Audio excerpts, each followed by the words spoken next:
was proven that I was right. So. Yes.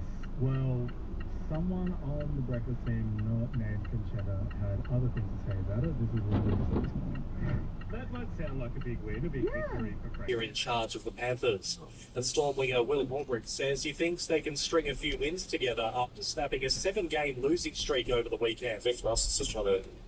Look at this. He played it. Just went straight through a red light. Yeah, I think Russ the Oh. best opportunity to go through games. Melbourne takes on